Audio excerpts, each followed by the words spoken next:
अस्सलामुअलैकुम and welcome to crypto सालार। उम्मीद है आप सब खैरियत से होंगे। आज की इस वीडियो में मैं आपको बताऊंगा कि साइबर सीड की तरफ से सैलरी स्ट्रक्चर में क्या अपडेट्स की गई हैं और उसके क्या बेनिफिट्स हैं। सबसे पहले मैं आपको बताता चलूं कि जब से कंपनी स्टार्ट हुई है तो उसी दिन से कंपनी में इम्प्रूवमेंट जो है डे बाई डे बढ़ती जा रही है और जो यूज़र्स की सजेशंस हैं उनको इम्प्लीमेंट किया जा रहा है। इसी दौरान कंपनी में बहुत सारी इम्प्रूवमेंट्स की गई, लेकिन अब तक जो सबसे बेहतरीन मुझे ये अपडेट लगी है वो सैलरी स्ट्रक्चर को अपडेट करना। इससे बेनिफिट क्या होगा? इससे बेनिफिट ये हुआ है कि जितने भी यूज़र्स हैं उनकी जो मंथली सैलरी है वो तकरीबन 2 से 3 गुना ज़्यादा बढ़ चुकी है। उसमें क्या चेंजिंग की गई है वो मैं भी आपको यहाँ पे समझाने की कोशिश करूँगा। तो मैं मेन्यू पे चला जाता हूँ और मैं चला जाता हूँ यहाँ पे साइबर पूल में। यहाँ पे थोड़ा सा मैं आपको ओवरव्यू दे देता हूँ ताकि आपको समझना थोड़ा सा आसान हो जाए। तो जो पुराना सैलरी का स्ट्रक्चर था उसमें जो आपकी मंथली सैलरी है वो टोटली आपके रैंक पे डिपेंड थी और आपका जो रैंक है वो टोटली आपके लेवल पे डिपेंड करता था। जितने आपके लेवल फिल अप होते जाएंगे तो उस हिसाब से आपका रैंक बढ़ता जाता था। तो यहाँ मैं आपको वो चीज़ बताने की कोशिश करूँगा। लेट्स सपोज ऊपर मेरी आईडी है और मैं ये नीचे वाली आईडी सेलेक्ट कर लेता हूँ और ये लास्ट वाली जो आईडी है इसको मैं छोड़ देता हूँ। अब यहाँ पे देखें, फर्स्ट लेवल पे मेरे 2 बंदे हो गए, लेवल कंप्लीट हुआ, रैंक अपडेट हुआ। सेकंड लेवल पे 4 बंदे रिक्वायर्ड थे, 4 बंदे ज्वाइन हुए, लेवल अपडेट हुआ, इसी तरह से रैंक भी अपडेट हो गया। अब जो थर्ड लेवल है उस पर आप ऐसे समझ लें कि अभी मुझे 8वां बंदा ज्वाइन नहीं हुआ, यहाँ पे 7 बंदे जो हैं अभी ज्वाइन है, ये वाला जो बंदा है मुझे ज्वाइन नहीं हुआ। तो यहाँ पे ज्वाइन नहीं हुआ, इससे नेक्स्ट लेवल पे मेरी जो डाउन लाइन में है वो ऐसे समझ लें 5 बंदे और ज्वाइन हो गए। लेकिन फार्मूले के तहत, सैलरी स्ट्रक्चर के तहत जो मेरा रैंक है वो अभी सेकंड लेवल तक ही है। मुझे थर्ड लेवल के रैंक पे प्रमोट नहीं किया गया क्योंकि अभी भी यहाँ पे एक बंदा रहता है। जब वो स्लॉट फिलअप होगी तब जाके मेरा जो रैंक है वो अपडेट होगा। तो अब जो नया सैलरी स्ट्रक्चर है उसमें आपका जो रैंक है आपके स्टेप बाय स्टेप लेवल के फिलअप होने पे डिपेंड नहीं करता। यहाँ मैं आपको मिसाल से समझाऊंगा कि देखें, ये फर्स्ट लेवल है। तो पहले जो होता था वो फर्स्ट लेवल कंप्लीट हुआ तो आपका रैंक बढ़ गया। अब जो है, अब for example first level complete होने के लिए 2 बंदे रिक्वायर्ड हैं और 2 बंदे जो हैं आपको यहाँ पे ज्वाइन हो गए। तो आपकी जो फर्स्ट लेवल की जो रिक्वायरमेंट है, नंबर ऑफ़ मेंबर्स की रिक्वायरमेंट, वो यहाँ पे कंप्लीट है और इस हिसाब से जो है आपका फर्स्ट लेवल जो है वो कंप्लीट हो गया और आपका जो रैंक है वो अपग्रेड हो गया। अब मैं आपको ले चलता हूँ सैलरी स्ट्रक्चर की तरफ, वहाँ पे आपको मैं समझाने की कोशिश करूँगा। तो मंथली सैलरी लेने के लिए आपके कम से कम 2 डायरेक्ट मेंबर लाजमी होने चाहिए, अदरवाइज़ आप मंथली सैलरी के लिए एलिजिबल नहीं होंगे। इसके अलावा जिस बंदे ने इस प्लेटफॉर्म को ज्वाइन किया और प्लान परचेज़ कर लिया तो उसने हर महीने मंथली जो फ़ी है वो पे करनी है, जो कि $1.5 है। तो पहला जो रैंक है वो R1 है। जिस मेंबर ने इस प्लेटफॉर्म को ज्वाइन किया और प्लान एक्टिवेट कर लिया, लेकिन अभी तक उसका कोई डायरेक्ट मेंबर भी नहीं है और उसका टीम मेंबर भी नहीं है, तो उसका जो रैंक है वो R1 है और उसकी जो मंथली फ़ी है वो $1.5 ही है। यहाँ पे एक टर्म यूज़ की गई है, work from home. Up to royal crown diamond जितने भी रैंक हैं इनको मंथली सैलरी तो उनके हिसाब से मिलती रहेगी, लेकिन कंपनी की तरफ से उनको ना कोई एक्स्ट्रा ज़िम्मेदारी दी जाएगी और ना कोई उनके एक्स्ट्रा बेनिफिट्स होंगे। आखिरी जो 4 रैंक हैं, असिस्टेंट डायरेक्टर से लेके एग्जीक्यूटिव डायरेक्टर तक, इन रैंक्स को कंपनी की तरफ से ज़िम्मेदारियां भी दी जाएंगी और कंपनी की तरफ से इनको बेनिफिट्स भी दिए जाएंगे जो वो कंपनी के लिए सर्विसेज प्रोवाइड करेंगे। तो सेकंड नंबर पे जो रैंक है वो R2 है।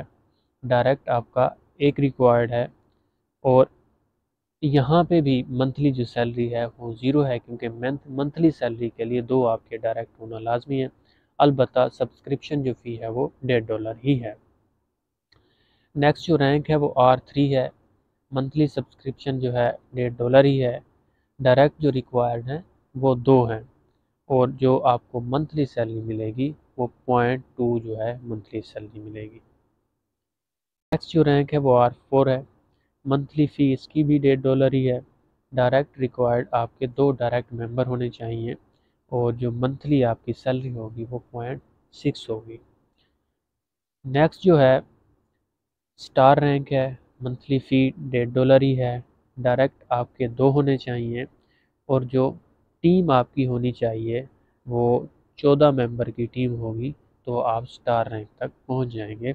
और जो मंथली आपको सैलरी मिलेगी वो $1.4 मिलेगी, और ये भी वर्क फ्रॉम होम है। नेक्स्ट जो रैंक है वो स्टार रैंक है। इसकी भी मंथली फ़ी $1.5 ही है। डायरेक्ट आपके 2 मेंबर होने चाहिए, और जो आपकी टीम है टोटल आपके 30 मेंबर टीम में होने चाहिए, तो आप यहाँ से $3 मंथली यहाँ से ले सकते हैं। नेक्स्ट जो रैंक है वो एग्जेक्टिव स्टार का है। मंथली सब्सक्रिप्शन जो है इसकी $1.5 ही है। डायरेक्ट मेंबर 2 हैं, और जो आपकी टीम है यहाँ पे आपकी जो टीम में टोटल 62 बंदे होंगे, तब जाके आप 6.2 मंथली यहाँ से इनकम ले सकते हैं। नेक्स्ट जो रैंक है वो सिल्वर रैंक है। इसकी भी मंथली जो फ़ी रखी गई है वो $1.5 ही है।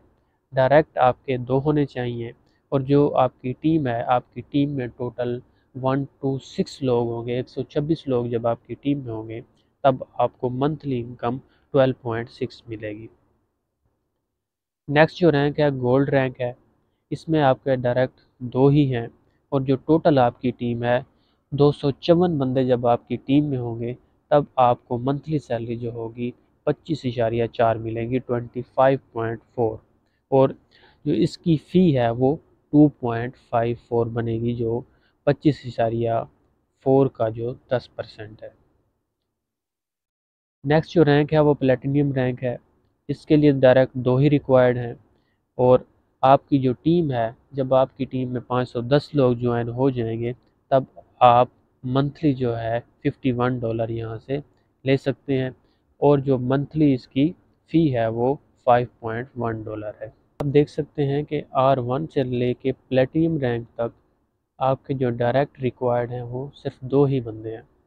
आपने सिर्फ 2 बंदे ज्वाइन कराने हैं, और आप प्लेटिनियम रैंक तक पहुंच जाएंगे, और जैसे जैसे आपकी टीम बिल्डअप होती जाएगी तो आपको मंथली सैलरी जो है वो मिलती रहेगी। नेक्स्ट जो रैंक है वो डायमंड रैंक है।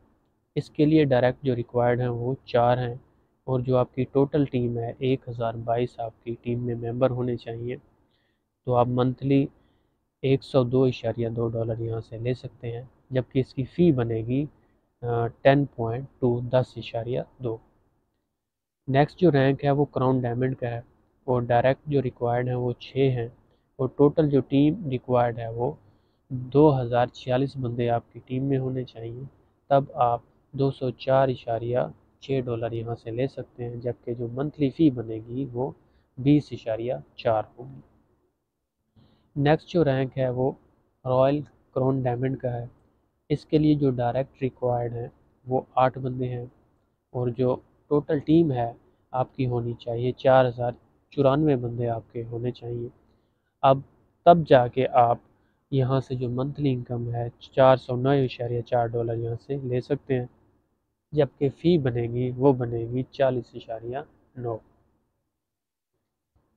नेक्स्ट जो रैंक है वो असिस्टेंट डायरेक्टर का रैंक है। इसके लिए जो डायरेक्ट रिक्वायर्ड हैं वो आपके 10 होने चाहिए, और जो टीम आपकी होनी चाहिए वो 8190 बंदा जब आपकी टीम में ज्वाइन हो जाएगा, तब आपको मंथली जो होगा $809 मिलेंगे, जबकि जो फ़ी होगी वो 81.9 होगी। अब जो आप इसके नीचे इसकी जॉब का जो मोड है उसको आप देख सकते हैं कि ऑफिस इन नेटिव कंट्री, ये मैं आपको लेटर ऑन समझाता हूँ।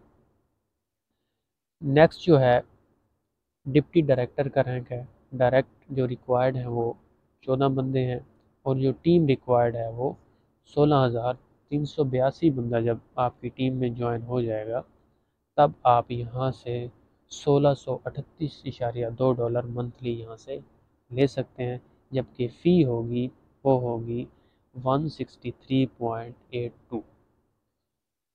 नेक्स्ट जो रैंक है वो डायरेक्टर का रैंक है और इसके लिए जो डायरेक्ट रिक्वायर्ड हैं वो 16 बंदे रिक्वायर्ड हैं और जो टोटल आपकी टीम है 32,766 बंदा जब आपकी टीम में ज्वाइन हो जाएगा तब आप यहाँ से मंथली $3276 यहाँ से आप ले सकते हैं, जबकि जो मंथली फ़ी होगी वो $327 होगी। इस कंपनी का जो लास्ट रैंक है वो एग्जेक्टिव डायरेक्टर का रैंक है और इसके लिए जो डायरेक्ट मेंबर रिक्वायर्ड हैं वो 18 होने चाहिए और आपकी जो टीम है उसमें टोटल बंदे 65,534 बंदे जब आपकी टीम में ज्वाइन हो जाएंगे तो आप एग्जेक्टिव डायरेक्टर रैंक तक पहुंच जाएंगे और मंथली जो इनकम होगी आपकी $6,553 आपको मंथली मिलेंगे, जबकि जो मंथली फ़ी होगी आपकी उस टाइम वो होगी $655.3। तो आखिरी जो 4 रैंक हैं असिस्टेंट डायरेक्टर से लेके एग्जेक्टिव डायरेक्टर तक, ये वो रैंक हैं कंपनी इनको कुछ ज़िम्मेदारियाँ देगी और उनसे अपनी सर्विसेज लेगी और इन रिटर्न जो है इन लोगों को कंपनी एक्स्ट्रा बेनिफिट्स देगी सैलरी की मद में।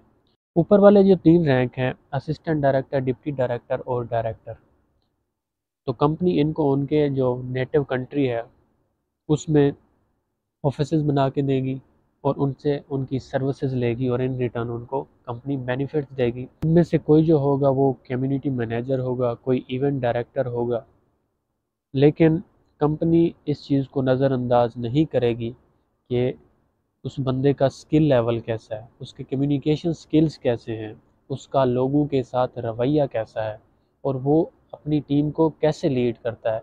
इन सारी चीज़ों को मद्देनज़र रखते हुए कंपनी डिसाइड करेगी कि कौन सा बंदे को कहाँ एडजस्ट करना है और उसको कौन सी ज़िम्मेदारी देनी है।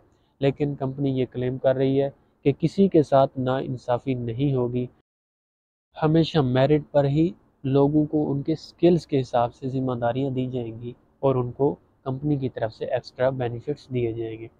लास्ट जो रैंक है वो एग्जेक्टिव डायरेक्टर का रैंक है, जैसे कि आप सब जानते हैं। तो इस रैंक पर जो भी बंदा पहुंचेगा तो कंपनी उसको अपने हेड ऑफिस में एक सब ऑफिस बना के देगी और वहाँ पे उसको कुछ जिम्मेदारियाँ सौंपी जाएंगी। वो अपनी सर्विसेज कंपनी को देगा और कंपनी इन रिटर्न उसको मंथली सैलरी की मद में उसको एक्स्ट्रा बेनिफिट्स देगी। लेकिन इसके लिए क्राइटेरिया भी यही है कि आप एग्जेक्टिव डायरेक्टर के रैंक तक तो पहुंच गए, लेकिन आपके कम्युनिकेशन स्किल्स कैसे हैं, आपका लोगों के साथ रवैया कैसा है, आपका लोगों के साथ आपकी डीलिंग्स कैसी हैं, इन तमाम चीज़ों को मद्देनज़र रखते हुए एग्जेक्टिव डायरेक्टर को है जो जिम्मेदारियां दी जाएंगी। उम्मीद है सैलरी स्ट्रक्चर के बारे में जो आपके पॉइंट्स हैं वो अब क्लियर हो चुके होंगे। मैंने अपनी भरपूर कोशिश की है कि निहायत ही आसान अल्फाज में जो है मैं आपको बता सकूँ। जिस बंदे ने भी इस प्लेटफॉर्म को ज्वाइन करना है डिस्क्रिप्शन में लिंक है, उससे ज्वाइन कर सकता है। अगर किसी बंदे की क्यूरी है तो वो मेरे व्हाट्सएप पे और टेलीग्राम पे आके मुझसे कांटेक्ट कर सकता है। तो मिलते हैं नेक्स्ट वीडियो में, तब तक इजाज़त दीजिएगा। अल्लाह हाफिज़।